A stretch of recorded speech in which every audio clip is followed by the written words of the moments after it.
नमस्कार बच्चों,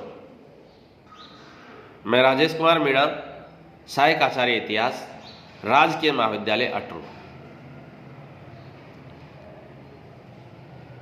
बच्चों, आज हम बीए प्रथम वर्ष के पेपर प्राचीन भारत के इतिहास के टॉपिक वैदिक काल में आर्थिक दशा के बारे में पढ़ेंगे।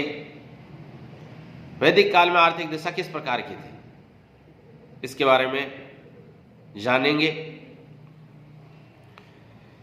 आर्थिक दिशा के अंतर्गत कृषि की, पशुपालन की, उद्योग एवं शिल्प की और व्यापार और वाणिज्य की कैसी स्थिति थी, इनके बारे में विस्तार से जानना होगा। सबसे पहले कृषि के बारे में बात करेंगे। पहला नंबर कृषि का है। उत्तर वैदिक काल में भी आर्यों का प्रमुख व्यवसाय कृषि ही था। खेतों को जोतने के लिए 12 बैलों का प्रयोग किया जाता था। खेतों में खाद का प्रयोग किया जाता था और एक वर्ष में 2 फसल होती थी। सिंचाई के लिए वर्षा और कुएं के पानी के अतिरिक्त अथर्ववेद में नहरों के पानी का भी उल्लेख मिलता है। जो प्रमुख फसलें थी उनमें गेहूं, जौ, चावल और तिल ये प्रमुख है। दूसरे नंबर पर बात करते हैं पशुपालन की। इस काल में पशुपालन का महत्व कम नहीं था।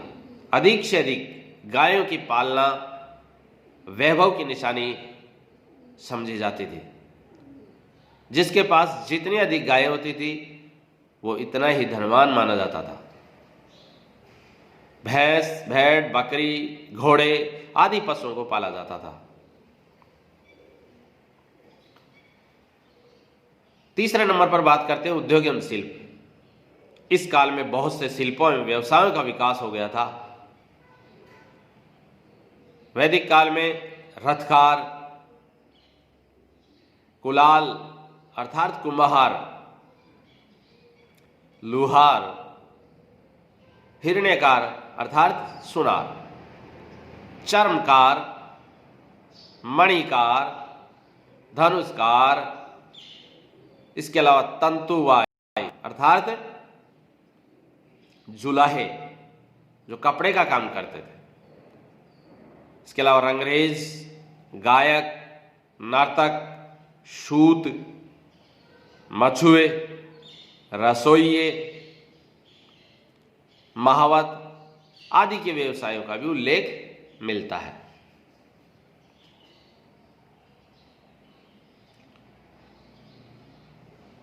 चौथे नंबर पर बात करते हैं व्यापार तथा वाणिज्य की। उत्तर वैदिक काल में व्यापारियों के लिए वणिक शब्द का प्रयोग मिलता है। वणिक यानी व्यापारी।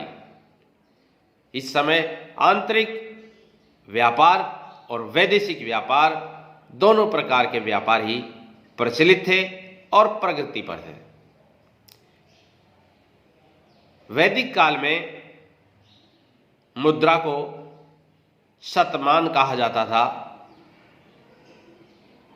इस युग में समुद्री व्यापार भी किया जाता था, जो संभवतः है एक दूसरे देश बेबीलोन के साथ होता था। मुद्रा के संबंध में एक विद्वान राजवली पांडे का कथन है कि इस युग के निवासियों के आर्थिक जीवन में विनिमय कार्यों में सिक्कों का प्रचलन हो चुका था और इनमें प्रमुख जो मुद्रा थी, सिक्का था, वो था शतमान। इस प्रकार वैदिक काल में कृषि, पशुपालन, उद्योग एवं शिल्प और व्यापार एवं वाणिज्य भली भांति फलीभूत हुए। धन्यवाद।